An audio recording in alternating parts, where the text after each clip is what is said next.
Blessing of the energy centers. We've been talking a lot about light and information or energy and consciousness. Now it's time to go a little deeper into those concepts to help explain how the next meditation works. As you already understand, everything in our known universe is made up of or emits either light and information or energy and consciousness, which are other ways of describing electromagnetic energy. In fact, these elements are so intimately combined that it's impossible to separate them. Look around you. Even if you don't see anything other than matter, objects, things, people, or places, there's also a sea of infinite invisible frequencies that are carrying encoded information. That means not only that your body is made up of light and information, of energy and consciousness, but also that you as a conscious being with a body are made of gravitationally organized light packed with information that is continuously sending and receiving various frequencies, all carrying different signals, just like a radio or a cell phone. All frequency, of course, carries information. Think about radio waves for a moment. There are radio waves moving through the room you're sitting in right now. If you turned a radio on, you could tune it to a specific wavelength or signal, and then a little transducer in the radio would pick up that signal and turn it into sound that you could hear and understand as your favorite song, the news, or even a commercial. Just because you can't see the radio waves in the air doesn't mean they aren't there, carrying distinct information on a specific frequency all the time. If you change the frequency a small degree and tune in to another station, a different message will be carried on that wavelength. Take a look at Figure 4.1a, which shows the entire light spectrum and demonstrates all the electromagnetic frequencies that we know of. The visible light spectrum, where we perceive the various array of colors present in this world we live in, makes up less than 1% of all the frequencies of light that exist. That means that the majority of frequencies are beyond our perception, and therefore most of our known reality in this universe cannot be experienced by our senses. So aside from our ability to perceive light being absorbed or reflected off objects and things, the truth is that we are able to perceive only a very small spectrum of reality. There's a lot of other information available to us besides what we can see with our physical eyes.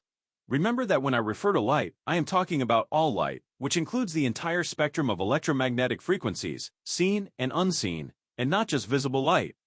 This figure represents the entire spectrum of electromagnetic frequencies from the zero-point field slowing down in frequency all the way to matter. As energy increases, or as the frequency speeds up, the wavelengths decrease. As energy decreases, or as the frequency slows down, wavelengths increase. In the middle, labeled visible light, is the only spectrum of reality we perceive. For example, even though we don't see X-rays, they still exist.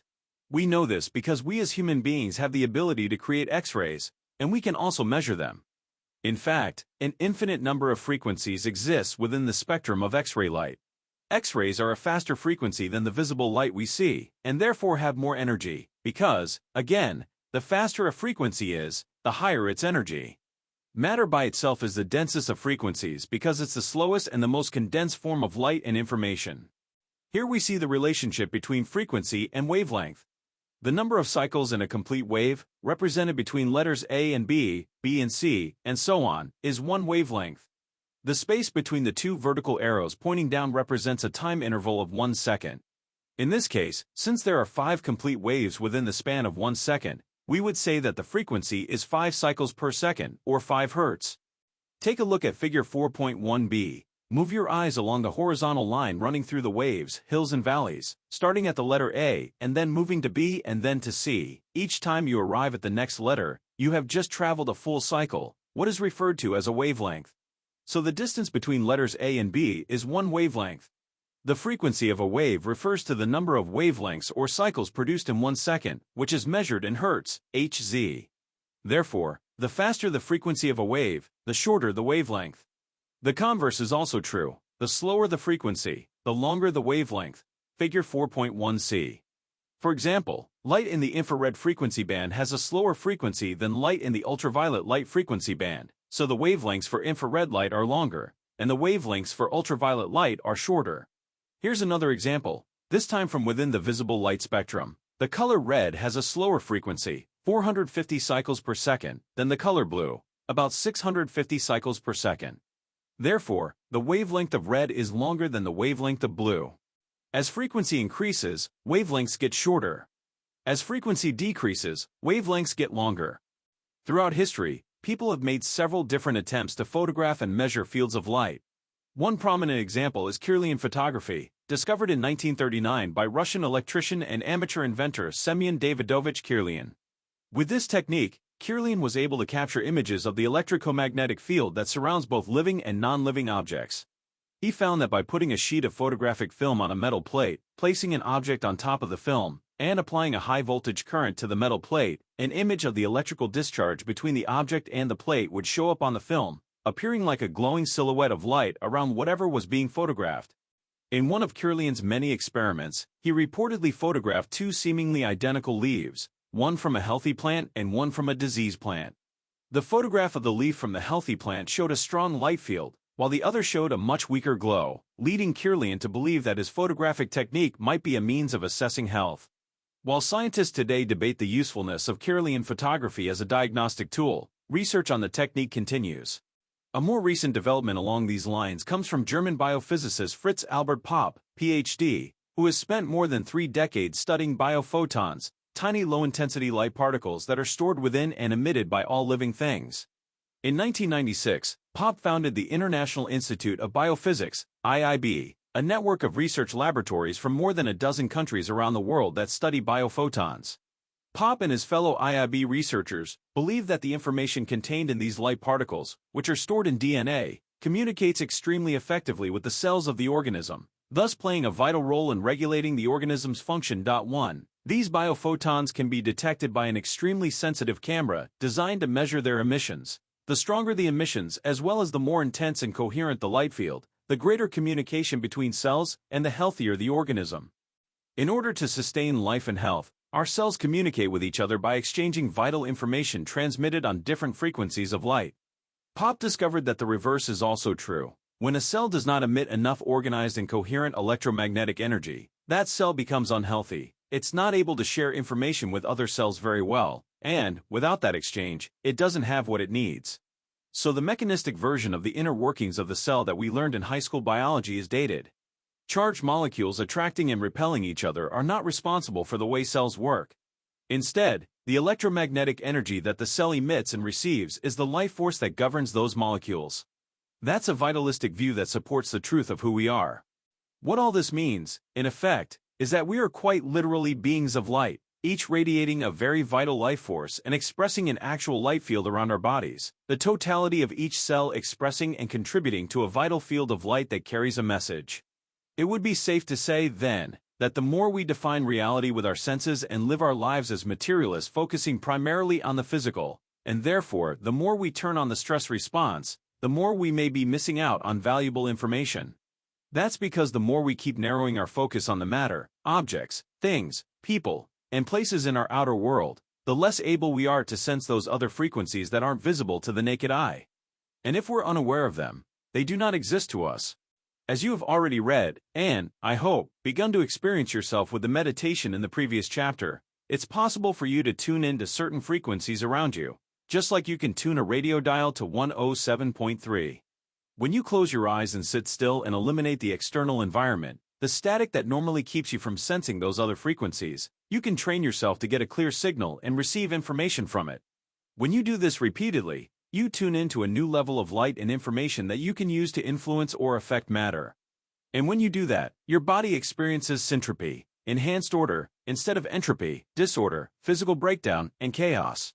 Once you can quiet down your analytical, thinking mind and more readily tune into this more orderly information, your body automatically responds by processing this new stream of consciousness and energy, thereby becoming more efficient, coherent, and healthy.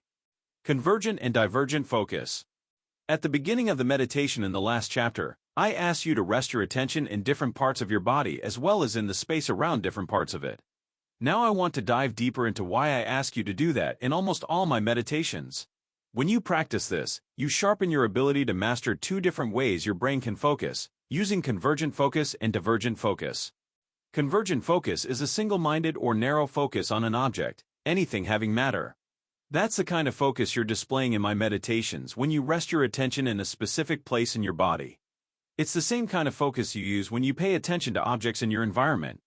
Typically, when you go to pick up a glass, call or text somebody, or tie your shoe, you use narrow focus. The majority of the time that you're in narrow focus, you're focusing on objects or things, matter, and people or places in the outer world, mostly things that have three dimensions. Remember our previous discussion about living in survival mode with the hormones of stress continually pumping through our bodies, helping us stay at the ready to fight or flee? When we're in that state, we narrow our focus even further because paying very close attention to the external, physical world becomes very important. In effect, we become materialists, defining reality with our senses. The different compartments of the brain that normally work in community then begin to subdivide, no longer communicating effectively with each other, and no longer working together seamlessly in a state of coherence, orderliness. Now they're in an incoherent state, sending incoherent messages down the spinal cord to various parts of the body. We've seen this over and over again when we do brain scans to measure brain waves. As I've said before, when your brain is incoherent, you are incoherent. And when your brain is not working right, you are not working right. It's as though instead of playing a beautiful symphony, your brain and body are producing a cacophony. And because of this unbalanced, incoherent state, you are left trying to control or force outcomes in your life. You try to predict a future that's based on the past, and you do that in part by paying more attention to your outer world of objects and things than to your inner world of thoughts and feelings. In other words, you stay in narrow, convergent focus, obsessively thinking about the same things over and over again. That's what stress does.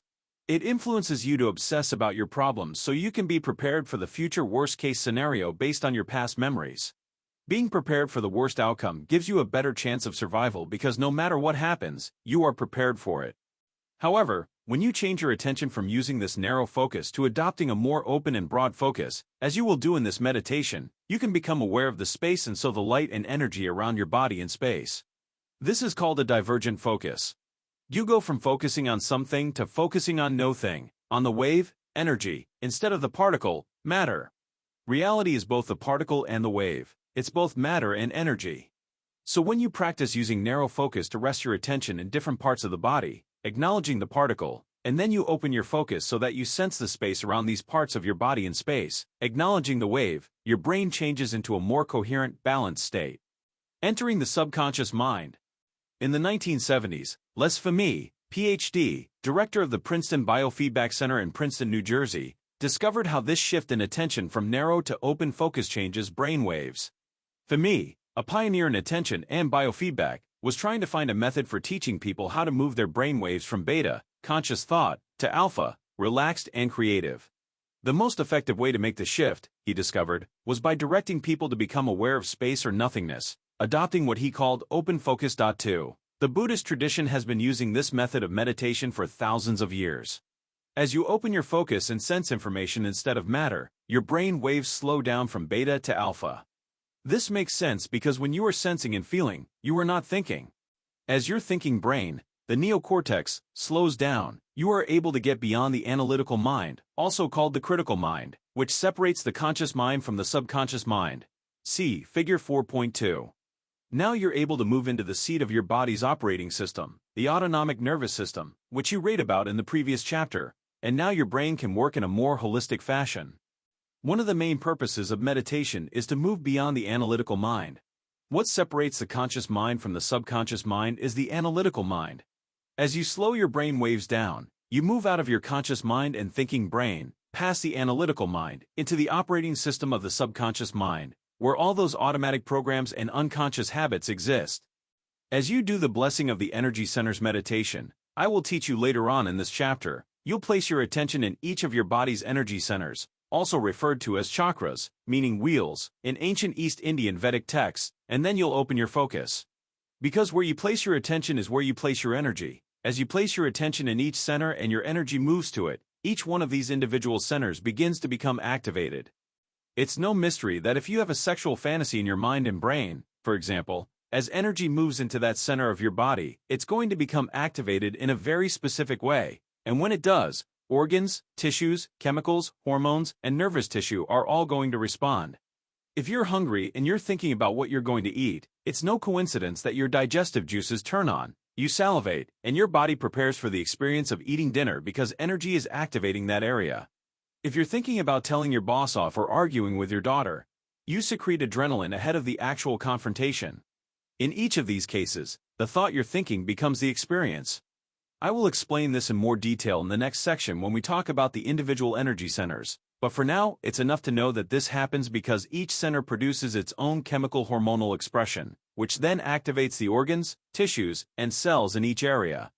So imagine what would begin to happen if you were able to slow your brainwaves down in a meditation and get into the operating system of each of these energy centers by placing your attention in the space around each center, opening your focus. Each of these centers would then become more orderly and more coherent, which would signal neurons to create a new level of mind and activate the organs, tissues, and cells of that region, producing each center's own hormones and chemical messengers. And if you did this repeatedly, over time you would begin to affect real, physical change.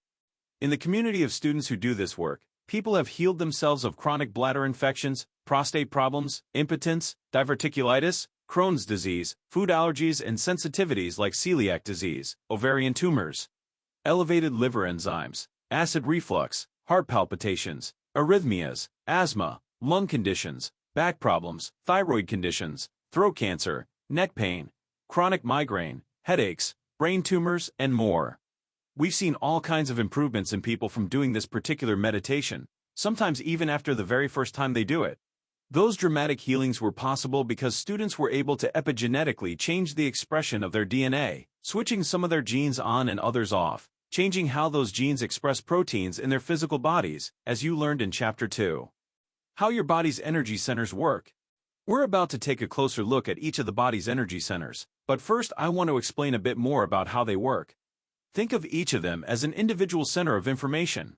Each has its own specific energy that carries a corresponding level of consciousness, its own emission of light expressing very specific information, or its own frequency carrying a certain message. Each also has its own individual glands, its own unique hormones, its own chemistry, and its own individual plexus of neurons. Think of these individual clusters of neurological networks as mini-brains. And if each one of those centers has its own individual brain, then each also has its own individual mind. Take a look at Figure 4.3, which lists the location of each center as well as the anatomy and physiology that are associated with each. Each energy center of your body has its own biological makeup. They have their own glands, hormones, chemicals, and individual mini-brains, a plexus of neurons, and therefore their own mind. As you learned in the second chapter, when consciousness activates neurologic tissue, it creates mind. Mind is the brain in action, so if each one of these energy centers has a plexus of neurons, then each has its own individual mind, or better said, each center has a mind of its own. What activates the mind is energy with a directive and intention, a conscious intent. When each of these centers becomes activated, it in turn activates hormones, tissues, chemicals, and cellular functions, and it emits energy. For example, when your first center, the seat of your reproductive glands, is activated with energy, its mind has a very specific agenda and intention. When you as a conscious being have a thought or a fantasy, that's consciousness, by the way, acting on neurological tissue, the next thing you know, your body is physiologically changing and therefore so is your energy. Your body secretes chemicals and hormones from those corresponding glands to emotionally prepare you for intercourse. You have more energy in that center now, and it's releasing its own specific frequency carrying an intentional message. That energy, carrying the conscious intention, is activating that reproductive center, and the mind in the brain is influencing the mind in the body at the level of its individual nerve plexus. This mind located in that specific area of the body, through this mini-brain, operates on the subconscious level through the autonomic nervous system. It's beyond your conscious control. We could say that the body is now following the mind as the mini-brain in that energy center activates the related glands, which in turn activate corresponding hormones that signal the appropriate chemicals to change the body's emotional state and physiology. And then you are emitting a very clear energy carrying a specific directive out of that center. We have all felt that kind of energy from a very sexual person. Once the energy is moving through that neurological tissue or plexus of neurons, it creates mind at that level, so when it's activated, that center has a mind of its own. The second center also has its own mind. And when we activate its mini-brain, and thus its mind, we trust our gut, and the same sequence of events happens in this center as we just saw in the first energy center, but with different corresponding neural circuitry, hormones, chemicals, emotions, energy, and information. In fact, this area has been called the second brain because of the hundreds of millions of neurons and neural connections here, more than exist in either the spinal cord or in the peripheral nervous system. In fact, 95% of the feel-good hormone serotonin in your body is found not in your brain but in your bowels. 3. So trusting our gut literally means trusting our instincts. It's almost as if our body and this center's brain can override our analytical, rational thinking brain and mind. How about your heart center? What happens when you lead with your heart? Like the first two centers, this fourth center, located in the middle of the chest, has its own frequency, its own hormones, its own chemicals, its own emotions, and its own mini-brain that draws from a field of energy and information that surrounds it. And when you lead with your heart, you tend to be more caring, kind, inspired, selfless, compassionate, giving, grateful, trusting, and patient. When this mini-brain gets that information, it sends instructions and messages to the organs and tissues that are located in that part of the body, and you emit loving energy from this specific center of information. Now let's look at each of these energy centers in more detail. Some of the centers will overlap a bit in function, but for the most part, if you know even just a little about the body, they are pretty self-explanatory. You can review Figure 4.3 again if you need to. Getting better acquainted with the energy centers.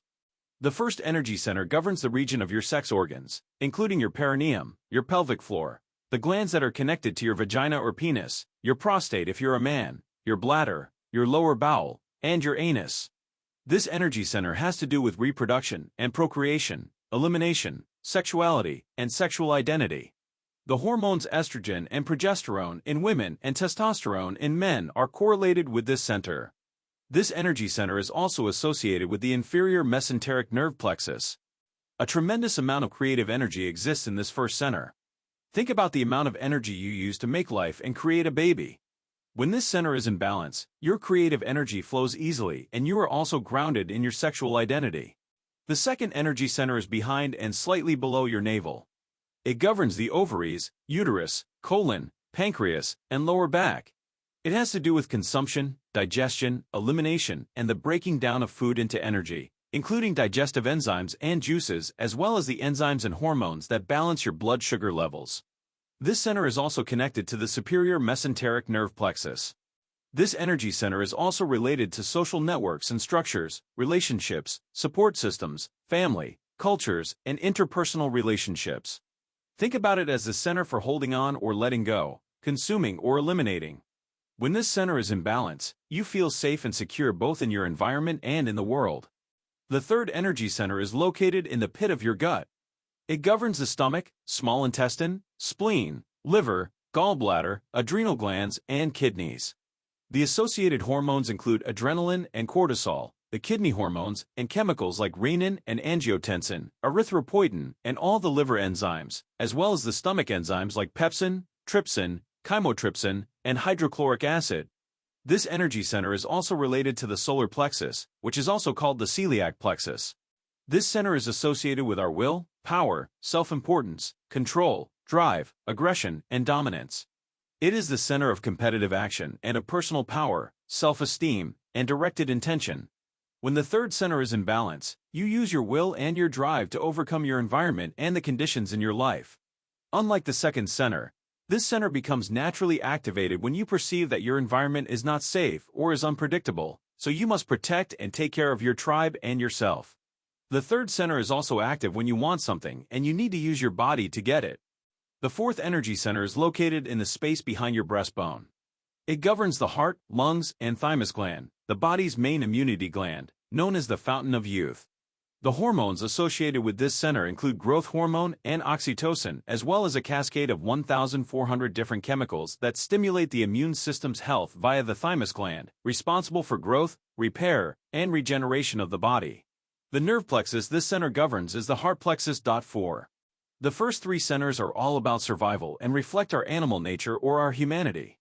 But in this fourth energy center, we are moving from being selfish to being selfless. This center is associated with the emotions of love and caring, nurturing, compassion, gratitude, thankfulness, appreciation, kindness, inspiration, selflessness, wholeness, and trust. It is where our divinity originates. It is the seat of the soul. When the fourth center is in balance, we care about others and we want to work in cooperation for the greatest good of the community. We feel a genuine love for life. We feel whole, and we are satisfied with who we are. The fifth energy center is located in the center of your throat. It governs the thyroid, parathyroid, the salivary glands, and tissues of the neck. The hormones associated with this center include the thyroid hormones T3 and T4, thyroxine, the parathyroid chemicals that govern the body's metabolism, and circulating calcium levels. The nerve plexus this center governs is the thyroid plexus. This center is associated with expressing the love you felt in the fourth center, as well as speaking your truth and personally empowering your reality through language and sound. When the fifth center is balanced, you voice your present truth, which includes expressing your love. You feel so pleased with yourself and with life that you just have to share your thoughts and feelings. The sixth energy center is located in the space between the back of your throat and the back of your head. If that's too complicated to picture, just think of it as the center of your brain slightly toward the back of your head. It governs the pineal gland, which is a sacred gland. Some people call the pineal the third eye, but I call it the first eye. It's associated with the door to higher dimensions and shifting your perception so you can see beyond the veil or see reality in a non-linear way. When this center is opened, it's like a radio antenna you can use to tune into higher frequencies beyond the five senses. This is where the alchemist in you awakens. I devote a whole chapter to the pineal gland later in the book, but for now, know that the pineal gland secretes hormones like serotonin and melatonin, as well as some other wonderful metabolites, which are responsible for your circadian rhythms of feeling awake in response to visible light during the day and sleepy in response to being in darkness at night. In fact, the pineal gland is sensitive to all electromagnetic frequencies besides visible light and can produce corresponding chemical derivatives of melatonin that change your view of reality. When this gland is in balance, your brain works in a clear manner. You are lucid, more conscious of both your inner world and your outer world, seeing and perceiving more each day. The seventh energy center is located in the center of your head and includes the pituitary gland. This gland has been called the master gland because it governs and creates harmony in a downward cascade from this center of your brain to your pineal gland, your thyroid gland, your thymus gland, your adrenal glands, your pancreatic gland, and all the way to your sexual glands. This is the center of the body where you experience your greatest expression of divinity. This is where your divinity, your highest level of consciousness, originates. When this gland is in balance, you are in harmony with all things. The eighth energy center is located about 16 inches, 40 centimeters, above the head, so it is the only energy center that is not associated with an area of the physical body. The Egyptians called it the Khanzas. It represents your connection to the cosmos, to the universe, to the whole. When this center becomes activated, you feel worthy to receive, and that opens you up to insights, epiphanies, deep understandings, and creative downloads of frequency and information that come into your physical body and brain not from memories stored in your nervous system but from the cosmos, the universe, the unified field, or whatever you want to call that power that is greater than our individual selves. We access the data and memory of the quantum field through this center. Evolving our energy. Now that I have described each of these energy centers in detail, let's take a more dynamic look at how they can work. Certainly, our bodies are designed to use energy in each of the centers as I have outlined. But what happens when we do more with our energy than just survive? What happens when instead of releasing all our energy outward, to procreate, to digest food, to run from danger, and so on, we begin to consistently evolve some of that energy upward from one center to the next, increasing its frequency as it ascends? Here's what that would look like. We start out by channeling our creative energy from the first center. When we feel safe and secure enough to create, that creative energy evolves, ascending and flowing into the second center. When we have to master some limitation or overcome some condition in our environment, we are able to put the creative energy to good use, and then it will flow to the third center, the seat of our will and power. When we successfully transcend the adversity in our life, which has challenged us to grow and overcome, we have the opportunity to feel more whole, more free, and more satisfied, and we're then able to feel genuine love for self and others as the energy flows through and activates the fourth center. When that happens, we then want to express our present truth, what we've learned or the love or wholeness we feel, and that allows the energy to then move through and turn on our fifth center.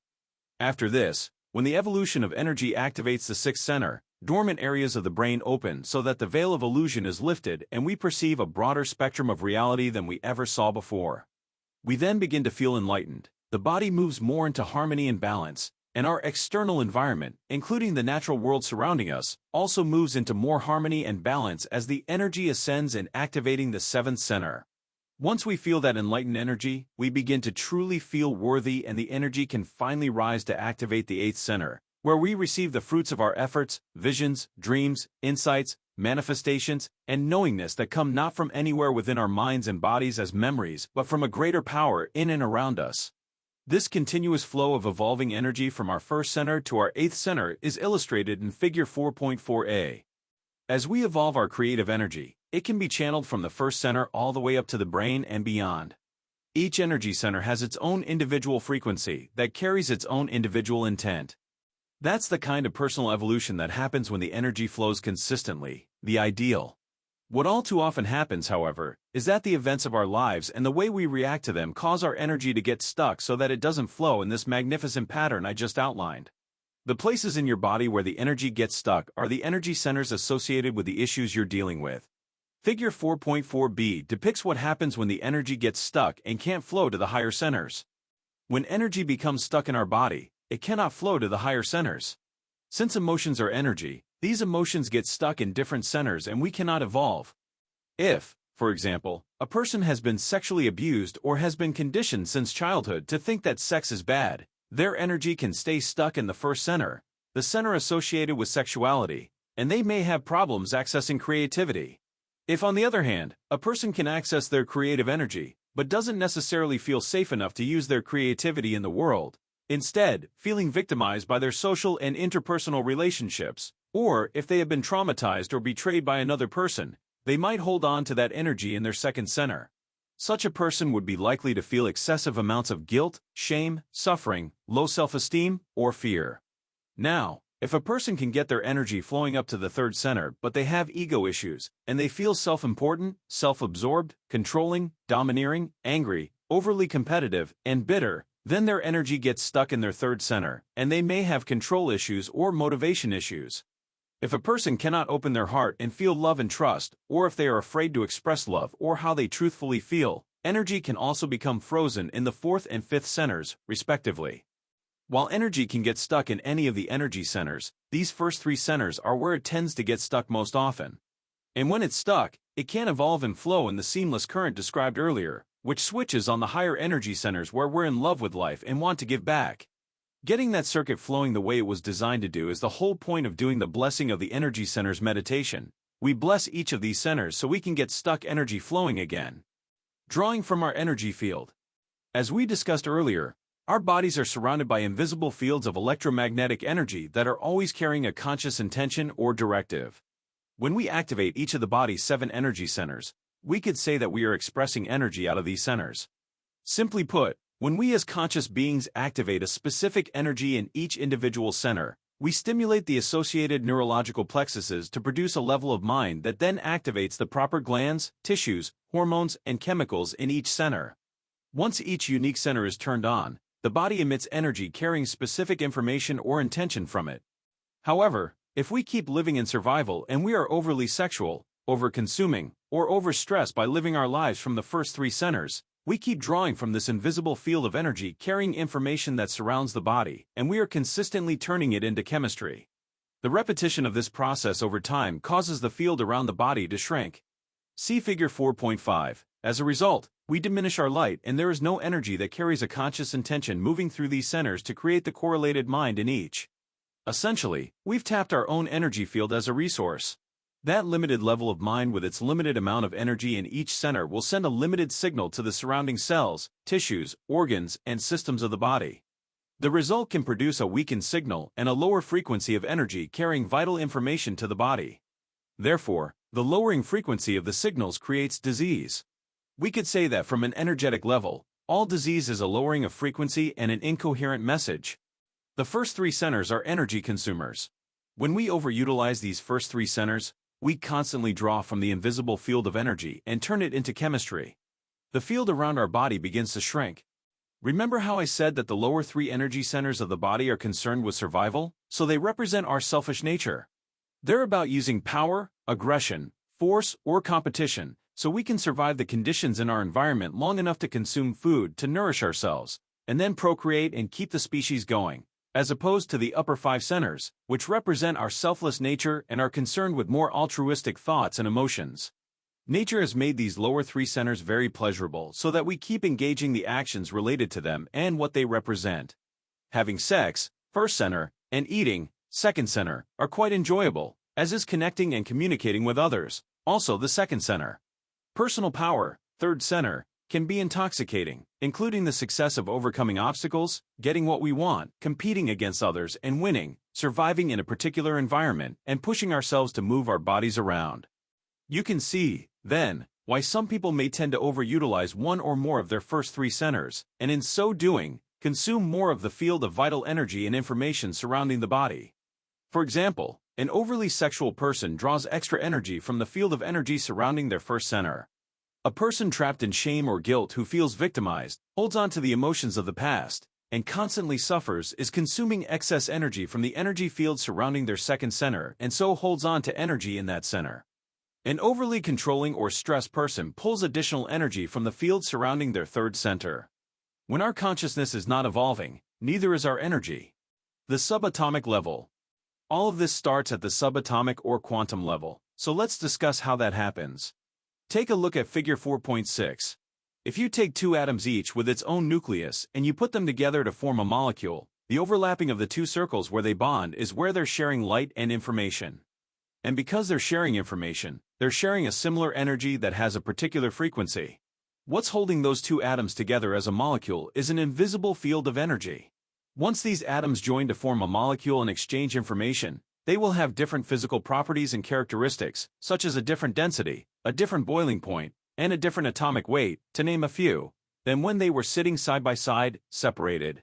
It's important to note that what is giving the molecule its specific properties as well as holding it into form and structure, into matter, is the invisible field of energy that is surrounding matter. Molecules could not bond without sharing information and energy. As atoms bond together and share energy and information, they form molecules. The molecule has an invisible field of light surrounding it made up of the energy and information that give it the physical properties to hold it together. As more atoms join that molecule, it becomes more complex and forms a chemical, also with an invisible field of light surrounding it that is the energy and information giving it the physical properties to hold it together. As more atoms join the chemical, it becomes more complex and can form a cell. The cell is surrounded by its own specific invisible field of energy and information, giving it instructions to function. A group of cells that join together, in turn, become a tissue, with a field of energy and information that allows the cells to function in harmony. The tissues join together to become an organ, with a field of energy and information that allows the organ to function in a healthy manner. The organs join together to become a system, again with a specific invisible field of light surrounding it, providing the physical properties for it to function as a whole. Finally, the systems join together to form a body. The body's surrounding field of light holds the energy and information, providing it with the physical properties to hold it together and give it instructions for life. If you add another atom, you form yet another different molecule that again has different physical properties and characteristics and a different atomic structure. And if you keep adding more and more atoms, you form a chemical, and there's an invisible field of energy around that chemical that's holding it together in physical form, giving life to that chemical. Those atomic forces are real and measurable. If you take enough chemicals and you put them together, you're going to ultimately form a cell, and the cell also has an invisible field of energy surrounding it and giving life to the cell. The cell is actually feeding off different frequencies of light. It's not molecules and positive or negative charges that are instructing the cell to do what it does. According to the new field of biology called quantum information biology, it's the biophotons we discussed earlier and their patterns of light and frequency that the cell emits and receives that give the instructions. The healthier the cell, the more coherent the biophotons it emits. If you remember from what you've learned so far, coherence is an orderly expression of frequency. The exchange of information, via electromagnetic frequencies of light, between the cell and this field of energy surrounding it happens faster than the speed of light, which means it happens on the quantum level. 5. To continue, if you put a group of cells together, you form a tissue, and that tissue has an invisible field of unifying coherent frequency and energy that causes all of those individual cells to work together in harmony, functioning as a community. If you take that tissue and further develop it into a more specialized function, you form an organ, and an organ also has an invisible field of electromagnetic energy. That organ literally receives information from this invisible energy field. In fact, the memory of the organ actually exists in the field. The way this can affect transplant patients is fascinating.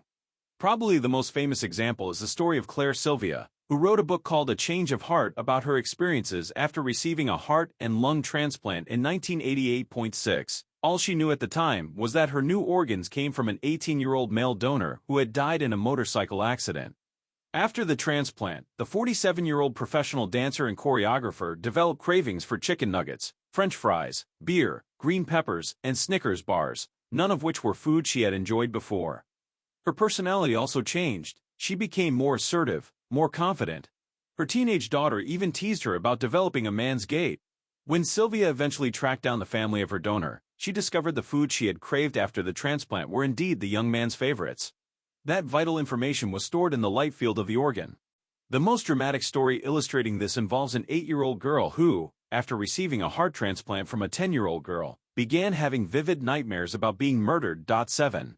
The donor had indeed been murdered, and the perpetrator had not been caught. The patient's mother took her to a psychiatrist who was convinced that the girl was dreaming about events that had actually occurred.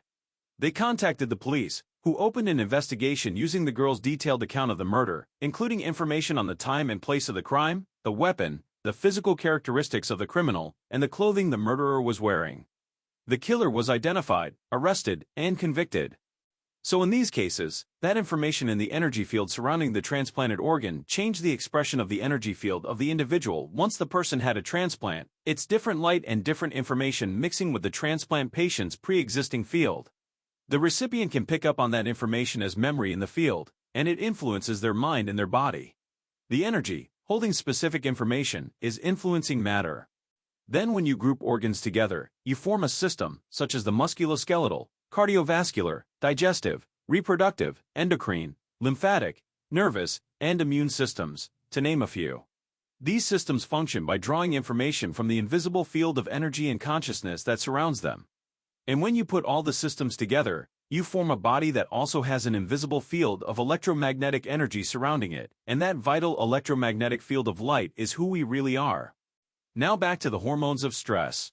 As I mentioned earlier, when you're in survival mode and you're drawing too much from this invisible field of energy to turn it into chemistry in your physical body, whether you're oversexed, overeating, overstressed, or all at once, this energetic field around your body diminishes. That means there's not enough energy or light surrounding the body to give the proper instructions to matter for homeostasis, growth, and repair. When that occurs, these individual centers no longer receive, process, or express energy, and they no longer produce a healthy neurological mind to send the necessary signals to the associated parts of the body where these centers innervate.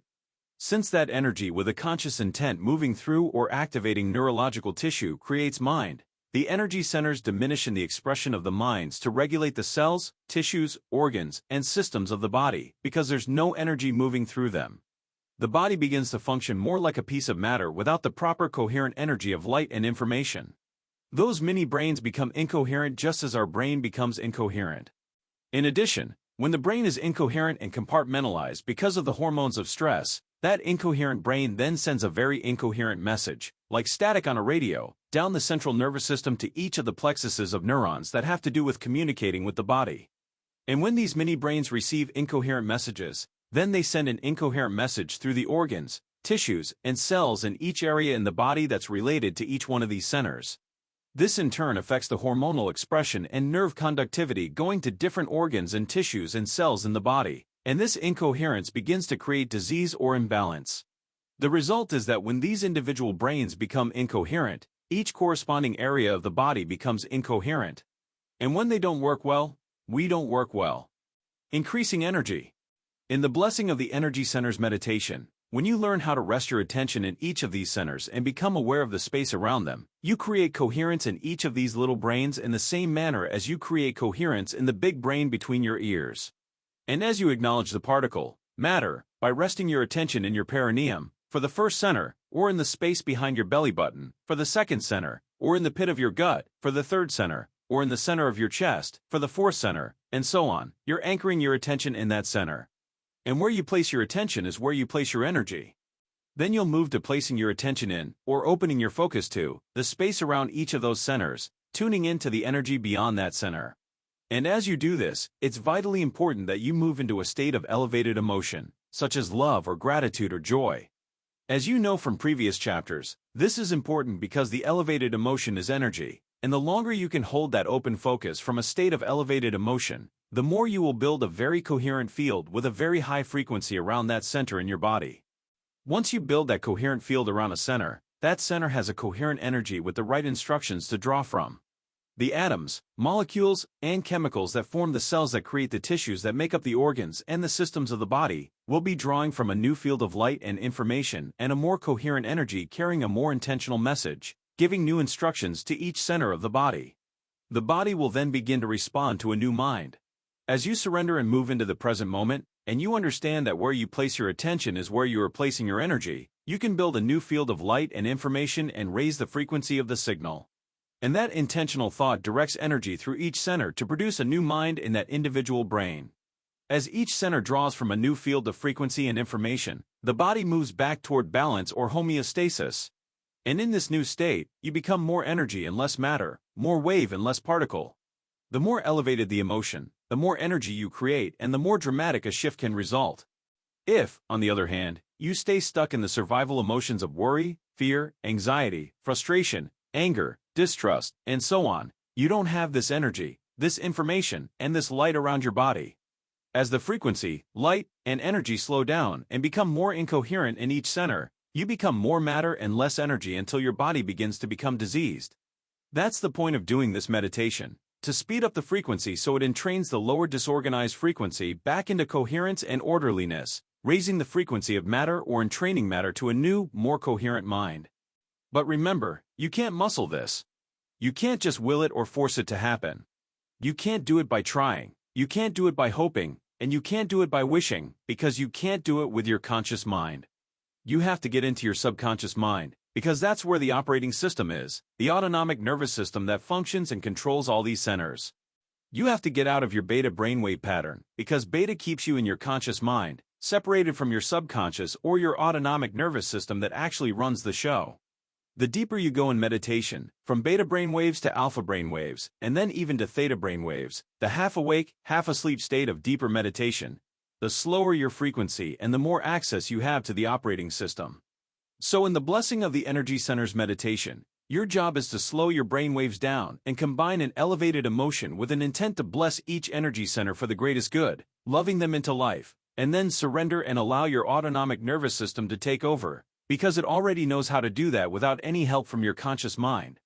You're not thinking, you're not visualizing, and you're not analyzing. You're doing something that may at first seem much more difficult. You're planting a seed of information and letting go, allowing it to take the instructions and energy and use them to create more balance and order in your body. We have actually measured how effectively our students can use this meditation to both increase the energy in each of their energy centers and achieve balance among the centers. To do this, we use the gas discharge visualization device that you read about in a previous chapter to take measurements of participants' energy fields both before and after they do the Blessing of the Energy Centers meditation. The GDV technology uses a specialized camera to take images of a subject's finger while a weak and totally painless electrical current is applied to the fingertip for less than a millisecond. The body responds to the current by discharging an electron cloud made up of photons. While the discharge is not visible to the naked eye, the GDV device's camera can capture it and translate it into a digital computer file. Then a software program called BioWell uses the data to create an image like the one you see in Graphic 4 in the color insert. Graphics 4A4D show how balanced or imbalanced the subject's energy centers are, both before and after meditation. The BioWell software uses the same GDV data to estimate the frequency of each energy center and compare it to the norm. Balanced energy centers would appear in perfect alignment, while imbalanced centers would make an off-center pattern. The size of the circle representing each energy center shows whether its energy is less than, equal to, or greater than average, and by how much. The left side of each example in Graphic 4 shows the measurements of the subject's energy centers taken before we started our workshop, while the right side shows the measurements taken a few days later. Now look at Graphics 5A5D. The left side of this figure shows the measurement of the energy field around each student's entire body before we started the event, while the right side shows the measurement of the field around the whole body afterward. We have also used the GDV device to measure how this meditation, as well as any of the other meditations in this book, enhances the energy field surrounding the entire body. As you'll soon read in the instructions, at the beginning of the meditation, I repeatedly ask you to place your attention not only on various parts of your body, but also on the space around those parts of your body, and then, at the end of the meditation, on the space around your entire body. As you have learned, where you place your attention is where you place your energy, so if you are putting your focus on this space, that's naturally where your energy is going to go. In doing this, you're using your attention, awareness, and energy to build and enhance the field of light and information surrounding your body. This in turn creates order and syntropy instead of disorder and entropy. Now you are more coherent energy and less matter, and you have your own enhanced field of light and information that you can draw from to create. Blessing of the Energy Centers Meditation. This meditation has become one of the most popular meditations among our students and has created an impressive number of supernatural results. As I did in the previous chapter, I will give you some basic instructions so that if you choose to do the meditation on your own, you'll know how to proceed. Begin by placing your attention in the first energy center, and then move to opening up your attention to the space around this center. Once you can sense this space around the energy center, bless that center for the greatest good, and then connect to elevated emotions, like love, gratitude, or joy, to raise the frequency of this center and also create a coherent field of energy. Do this for each of the 7 energy centers in the body, and when you come to the 8th center, a place about 16 inches above your head, bless this center with gratitude or appreciation or thankfulness, because gratitude is the ultimate state of receivership. This center will then begin to open the door to profound information from the quantum field. Now open your focus and place your attention on the electromagnetic energy surrounding your entire body, building a new field of energy. As your body draws from a new field of electromagnetic energy, you become more light, more energy, and less matter, and you raise your body's frequency. Remember, if you are going to create the unlimited, you have to feel unlimited. If you are going to heal in a magnificent way, you have to feel magnificent. Tap into elevated emotion and sustain it throughout the meditation. Once you've blessed each of the energy centers, lie down for at least 15 minutes. Relax, surrender, and let your autonomic nervous system take the orders and integrate all of this information into your body.